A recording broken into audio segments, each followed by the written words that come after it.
Yo, what it is, people. I've been getting a lot of good feedback. And when I say good feedback, I don't mean that everybody agrees with what I'm saying. I mean, people are engaging. We're having a conversation. We're agreeing to disagree. We're moving on with it. We still talking afterward. And that's a good thing. If there's one thing I have learned over the years of my journey of being an information junkie, just looking up stuff, is that you have to be willing to talk to people who disagree with you, understand why they disagree, and evaluate your position. That helps you. But another thing I've learned in the years of fact finding, looking for answers, is that you have to ask the right questions. And if you don't ask the right questions, you don't get the right answers.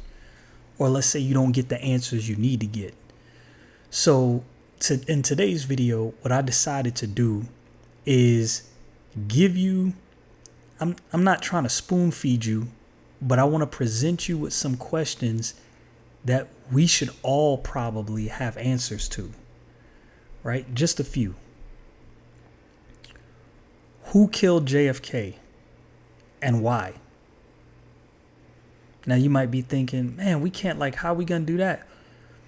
The Kennedy assassination files have been released. How many of you have looked into any of that? And I'm not saying the files necessarily give you a concrete answer. It's a lot of crumbs, a lot of breadcrumbs drop that might lead you into some other places. Here's another question I have for you. Who created the Federal Reserve? Why was it created? What did we have in place before the Federal Reserve? Do we need the Federal Reserve? Is the way we pay taxes the most beneficial way for us to pay taxes? Have you ever asked yourself any of these questions? Now, I can understand you not necessarily asking the question about the Kennedy assassination. Doesn't necessarily affect you, but you for sure should be asking questions about taxes and the Federal Reserve and how they were created.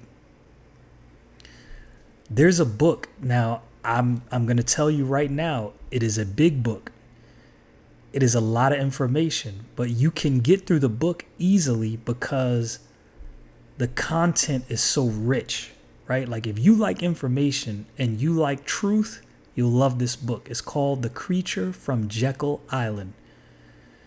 So for those who don't know, Jekyll Island is an island in Georgia. That is literally where the whole financial system we have now pretty much in a roundabout way was built. The Federal Reserve, all of that, where it was started, right there, Jekyll Island. Who met on that island? What were their interests? Was it the interests of the American people, or was it self-interest?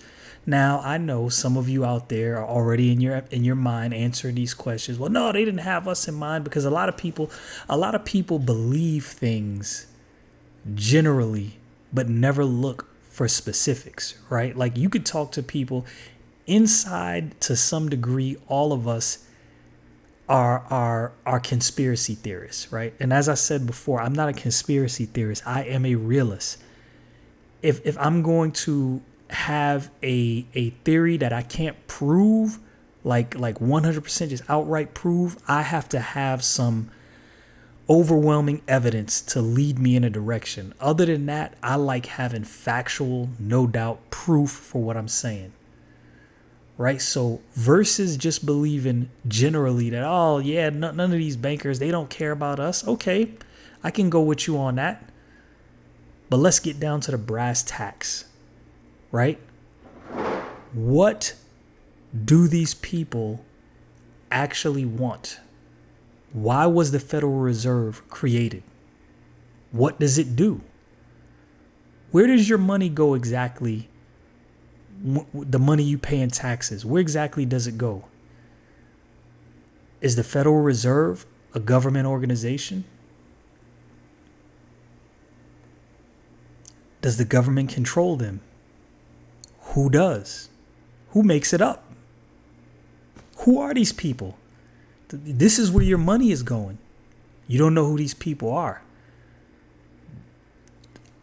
There's so many things, so many questions that I've had over the years. And again, I keep saying this, and the reason I keep saying this is because there's a stigma given to people who are labeled conspiracy theorists, right? They label you as a nut job, you're crazy.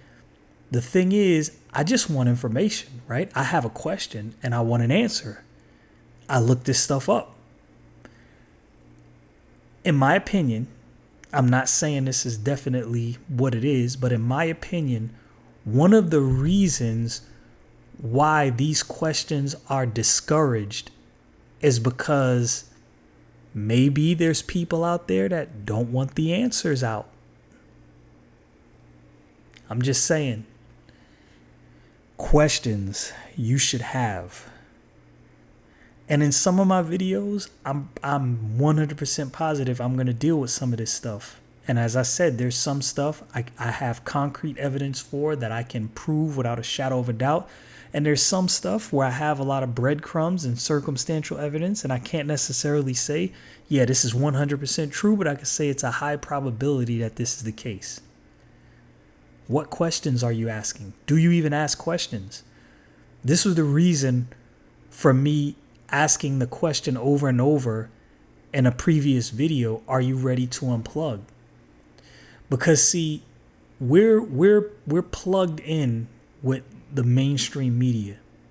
They tell us something, we believe it, we regurgitate it, the next person regurgitates it, and it comes back to us. So we think, oh yeah, they said it too, so this has to be true. I've been guilty of that. I'm not saying I haven't been guilty of that. I have. I've made an honest attempt. Now that I know I've made an honest attempt, when I hear something, I may agree. I may think, yeah, it's possible this happened. But what I now do is I say, well, this is possible, but let me do some digging. Let me do some digging and see if this is the case. This is the information age. There is no excuse for ignorance. Stay frosty, people.